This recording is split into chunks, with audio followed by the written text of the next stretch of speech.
Bonjour, bonjour à tous les amis, comment ça va? Alors, lundi matin, dernier jour du mois, et ouais, ça passe vraiment trop vite. En fait, l'été, les grandes vacances vont être là. C'est génial pour certains, d'autres ils vont travailler, bon bref. Comment ça a été ton week-end? Tu as bien profité, c'était nickel? En tout cas, un grand merci pour le live d'hier soir, c'était top comme toujours. Bon, je pense que durant l'été, on va encore faire quelques-uns, on verra bien de toute façon. Je notifierai sur ma page. Bon, ce matin, je sais que vous l'aimez bien, un petit tirage à choix. Alors ici, je te laisse un petit peu de temps pour choisir la tienne, celle que tu ressens, celle qui t'appelle. Choix numéro 1, numéro 2 ou numéro 3. Je laisse encore un petit peu de temps pour toi choisir la carte. 1, 2 ou 3. Allez, ici, le choix numéro 1, c'est le nombre 18.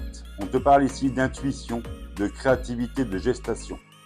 Là, ici, ça t'annonce une période de grande réceptivité, d'intuition et d'imagination. Elle peut affecter tes émotions et te conduire à des jugements un petit peu trop actifs, soit parce que tu laisses aller tes peurs.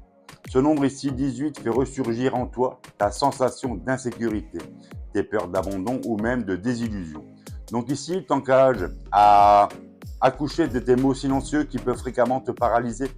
Mais n'oublie pas que tout ce qui est en gestation ont toutes les chances de voir le jour. N'oublie pas que le jour de la grande naissance est venu. Et aussi, ce nombre 18 a quelque chose également de révélateur. Il porte à ta connaissance ce que tu ignorais jusqu'à présent. Accepte cette mise en lumière. Tu as choisi ici le tas numéro 2, enfin la carte numéro 2, c'est le nombre 5. Ici, on te parle de liberté et de lâcher prise. Alors cette lame ici t'invite à la liberté et au champ des possibles qu'elle ouvre dans ton existence. Ça peut se manifester dans des moyens d'expression personnels, dans l'envie de prendre tout d'un coup un grand virage inattendu et pourquoi pas de réviser tes décisions passées.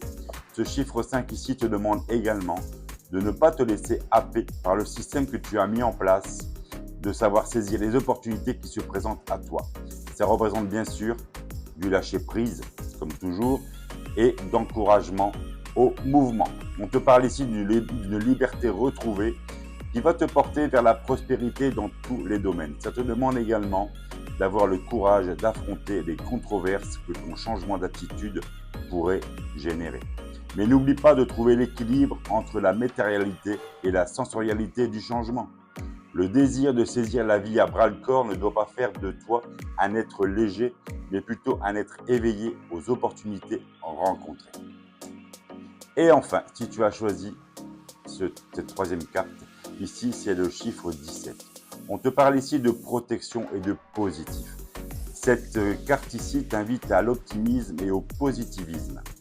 L'univers travaille main dans la main avec toi et si tu sais formuler précisément tes envies et tes objectifs, il t'apportera des aides providentielles qu'il faudra saisir sans réfléchir. Ce nombre 17 ici est comme l'étoile qui brille dans la nuit pour te guider sur ton chemin. Ce nombre 17 est le symbole des coups de chance et de la protection. Il te demande d'avoir confiance en toi et en ton étoile pour instaurer la paix et l'harmonie dans les situations en apparence bloquées. Voilà ce petit tirage de fin juin fait. Je te souhaite une belle journée, un bon courage pour la semaine qui arrive et surtout, prends soin de toi. Ciao, ciao. Merci beaucoup. Bye bye.